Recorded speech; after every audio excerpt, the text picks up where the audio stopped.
I came across this brass item that has a dull blade, a hollow handle, and a pair of round knobs on the top. It looks unusual, and I can't quite figure out what it was made for. Has anyone seen something like this before? This object is a boatswain's call, also known as a bosun's whistle, a naval instrument that has been in use for centuries aboard ships. It was a vital tool for boatswains, the senior deckhands responsible for supervising the crew.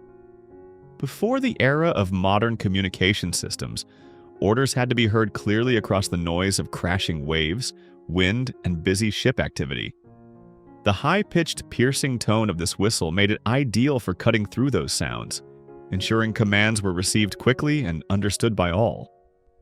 What looks like a dull blade is actually the keel of the whistle, a structural element that helps control how the sound is projected. The hollow handle functions as the main air channel, allowing air to pass through the body of the call. The round elements at the top, often referred to as the buoy, are crucial to shaping the sound's pitch and volume. These whistles were used for everything from daily routines to emergency signals, and even ceremonial salutes when officers came aboard.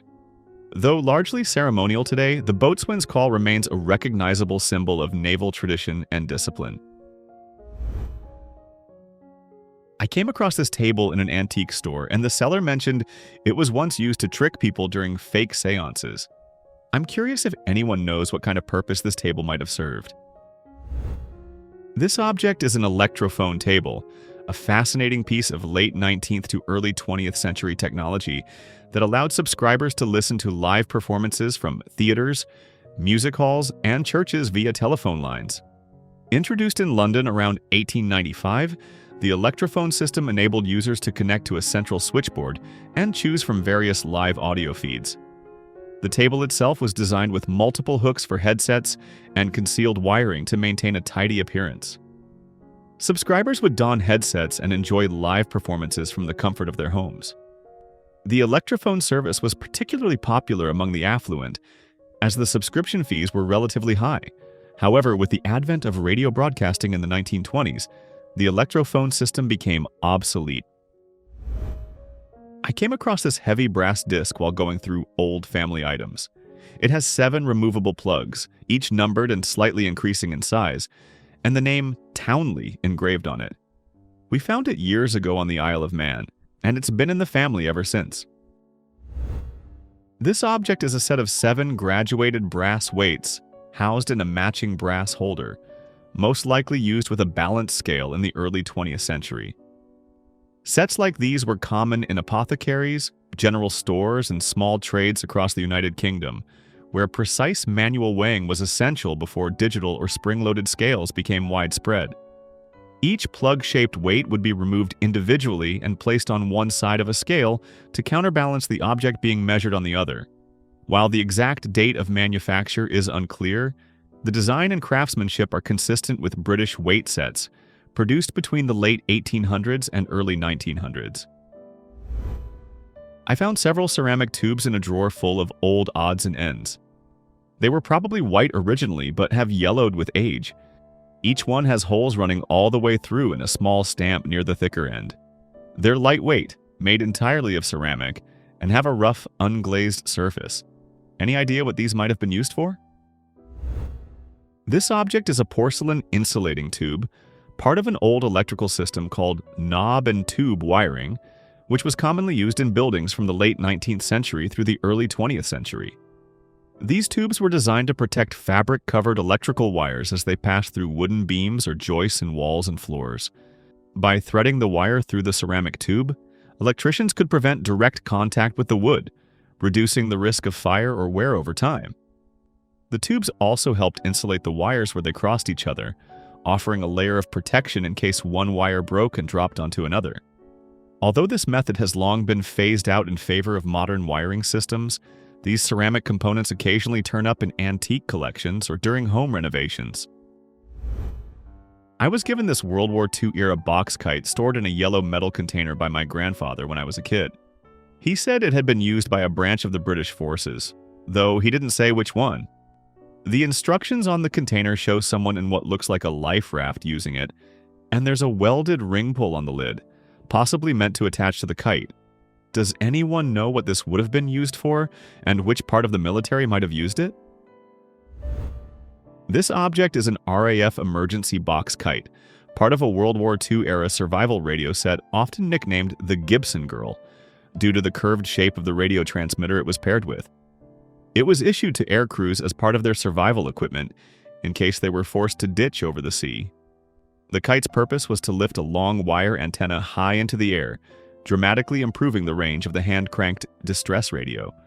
The yellow container held both the kite and the transmitter, allowing downed crew members in life rafts to send SOS signals and improve their chances of being located and rescued.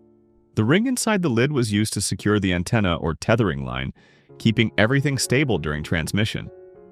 If you're curious whether yours is the British or American version, one detail to look at is the sail. The British version uses the spelling center, while the American one spells it center. These kits were mainly used by the Royal Air Force, but similar versions were also adopted by Allied naval and air forces during the war. While going through some of my grandmother's things, I found this small metal object with a tiny scoop at one end. It feels solid and well made, but I still can't figure out what it was used for. Has anyone seen something like this before? This object is known as an ear pick or ear spoon, and it has been used for centuries as a personal hygiene tool to remove earwax from the ear canal. These tools are especially common in East and Southeast Asia, where traditional grooming practices often include regular ear cleaning. In countries like Japan, China, and Korea, ear picks were often made of bamboo, silver, or brass, and in some cases were decorated with intricate designs or small charms, reflecting both cultural value and attention to detail. In medieval Europe, similar tools were used and were sometimes crafted from precious metals like silver or even gold. They could be part of personal grooming kits carried by wealthier individuals, and were occasionally worn as pendants or attached to chatelaines. Today, modern versions of these tools are typically made from stainless steel or plastic and are still in use in many parts of the world. While they can be effective, medical professionals advise caution with any object inserted into the ear canal, as improper use can cause irritation or injury. I came across this odd-looking pocket watch while going through my grandfather's things. It has a lever on the side and a rather unusual face. I'm not sure it was used like a regular watch. Does anyone recognize what it might have been for? This object is a cleverly disguised pocket roulette wheel, designed to look like an ordinary pocket watch at first glance. Instead of keeping time, it features a central spinning dial divided into numbered sections, usually 12 to mimic the face of a damaged or non-functioning watch. The illusion made it easy to conceal and carry, especially in contexts where gambling tools had to be hidden. Many of these were crafted by modifying real pocket watches, which explains why some original casing details may still be visible around the dial. The side lever winds a small internal spring mechanism, and when released, it sets the numbered wheel spinning. The wheel eventually slows and stops, landing on a number to indicate the result. Pressing the lever multiple times could build up more tension, giving a longer and more randomized spin. These devices were once used for entertainment or discreet gambling, and although rare today, they remain fascinating for their ingenuity and the craftsmanship involved in their transformation. Seeing one in working condition is both unusual and captivating. I pulled this old mechanical device out of a dumpster in Denmark. It's very heavy for its size, about the size of a hand, and filled with mechanical parts that click and move when handled. I can't tell if it's a piece of a cash register or some kind of mechanical calculator. The only marking I found says "Made in Sweden." Has anyone seen something like this before? What you found is a mechanical pinwheel calculator, specifically the Odhner Model 239, a hand-cranked device used to perform basic arithmetic operations like addition, subtraction, multiplication, and division. These rotary calculators were widely used in offices, schools, and accounting departments from the late 1800s through the mid-20th century, before electronic calculators became common. The machine works entirely through gears, cams, and levers, with the user inputting numbers via sliders and turning a crank to carry out calculations.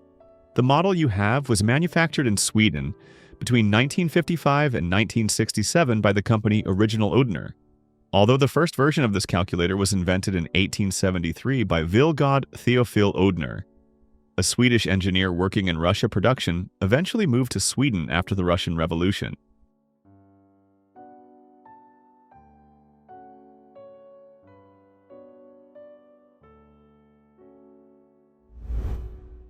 I picked up this small metal rocket at a yard sale in Northern California about 10 or 15 years ago. It's around 4.5 centimeters tall and feels metallic, but pretty lightweight. I've only come across one other like it, and that one didn't have any information either. Does anyone know what it might be? This small metal object is most likely a lazy dog bomb, an early kinetic projectile developed by the United States military. Despite its compact size, just under 2 inches in length, it was a deadly weapon when dropped from aircraft. Unlike traditional bombs, the Lazy Dog contained no explosive charge. Its lethality came purely from speed and impact. When released from high altitudes or fast-moving planes, it could reach incredible velocities, delivering enough force to penetrate foliage, sandbags, and even lightly armored vehicles. These projectiles were inexpensive to manufacture, easy to deploy in massive numbers, and didn't leave behind unexploded ordnance, making them both efficient and relatively safe in the aftermath of battle. The Lazy Dog was first introduced around the end of World War II and saw wider use during the Korean and Vietnam Wars. It's a striking example of how simple physics was harnessed to create an effective battlefield weapon. Interestingly, this concept had earlier roots. During World War I, similar dart-like weapons, known as flechettes, were dropped from zeppelins and aircraft, marking one of the first uses of gravity-driven kinetic weapons in modern warfare. My ex-stepfather gave me this item years ago, saying it had belonged to his grandfather and was used in a war. It's fairly heavy, not very big, hollow inside, and shaped like a small bomb. I've always wondered what it actually is. Has anyone seen something like this before? What you have is an Mk-23 practice bomb, a type of training ordnance used primarily for military exercises. These dummy bombs were designed to closely mimic the size, weight, and handling of a real explosive device, allowing pilots and ground crews to train safely without the dangers of a live detonation. Instead of containing explosives, the Mk-23 was typically filled with sand, water, or another inert material to simulate the correct mass. To help assess accuracy during practice runs, these bombs often included a small smoke charge that would release upon impact, making it easier for instructors and observers to see where the bomb landed.